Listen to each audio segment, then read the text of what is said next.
جب کوئی اچھی بات سنتا ہے تو انسان کی فطرت ہے کہ وہ آگے منتقل کرتا ہے. آج کل وہ شیئر کر دیتے ہیں نا، جو بات آئے تو آپ اس کو آگے بڑھاتے ہیں، دوستوں میں شیئر کر دیتے ہیں. تو یہ انسان کی فطرت سے افواہیں بھی اس لیے پھیلتی ہیں کہ جو بھی بات آپ سنتے ہیں فوری آپ کی کوشش ہوتی ہے کہ یہ سب سے پہلے دوستوں کو میں ہی بتاؤں. تو یہ انسانی فطرت ہے. تو جب افواہ اور ایسی چیز، کوئی غم کی خبر بھی ہو، کسی کی وفات کی خبر بھی ہو، تو اس وقت بھی انسان کی فطرت، سست سے سست آدمی بھی پھر جلدی جلدی فون کرتا ہے، آگے بڑھاتا ہے کہ فلاں سے فوت ہو گیا. تو چونکہ یہ فطرت ہے، بات کو آگے بڑھانے کا شوق ہے انسان کے اندر رکھا ہے، اس سے چیزیں پھیلتی ہیں. اور پھر جو خیر کی خبر ہوگی یا خیر کی بات ہوگی تو اس کو تو آگے پھیلانے کا پھر ہمارا دین بھی ہمیں ترغیب دیتا ہے، جذبہ دلاتا ہے. تو حضرت ابو ہریرہ اس جذبے کے تحت جو سنتے تھے پھر آگے منتقل کرتے. اب حضور کی بارگاہ سے اٹھ کے جاتے تو سب سے پہلے گھر جاتے اور سب سے پہلے اپنی ماں کو ہی سناتے. اور ماں تھی کافرہ، وہ سننے کی بجائے، خوش ہونے کی بجائے سن کے وہ الٹا ناراض ہوتی ہے اور کوئی نہ کوئی ایسی بات کر دیتی.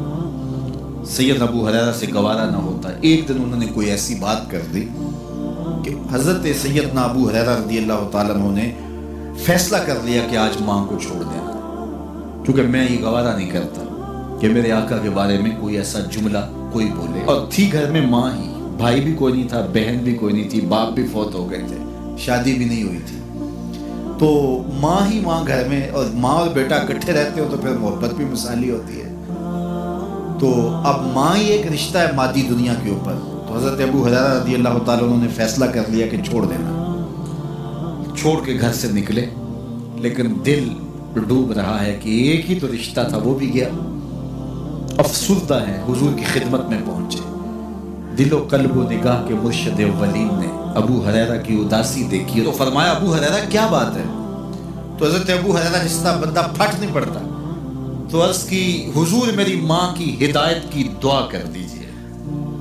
ساری کہانی 2 لفظوں میں بیان کر دی، میری ماں کی ہدایت کی دعا کر دیجئے. حضور نے نہیں پوچھا کیا ہوا، کیا ماجرا ہوا، فوراً ہاتھ اٹھ گئے. اور لفظ کیا ہے؟ اللہم اہد ام ابی ہریرہ تھا، اے اللہ ابو ہریرہ کی ماں کو ہدایت دے دے.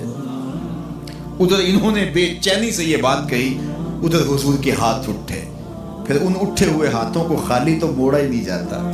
اجابت کا صحرا، عنایت کا جوڑا، دلہن بن کے نکلی دعائے محمد صلی اللہ علیہ وسلم. تو حضور علیہ السلام نے ہاتھ اٹھا دی، حضرت ابو ہریرہ نے دوڑ لگا دی.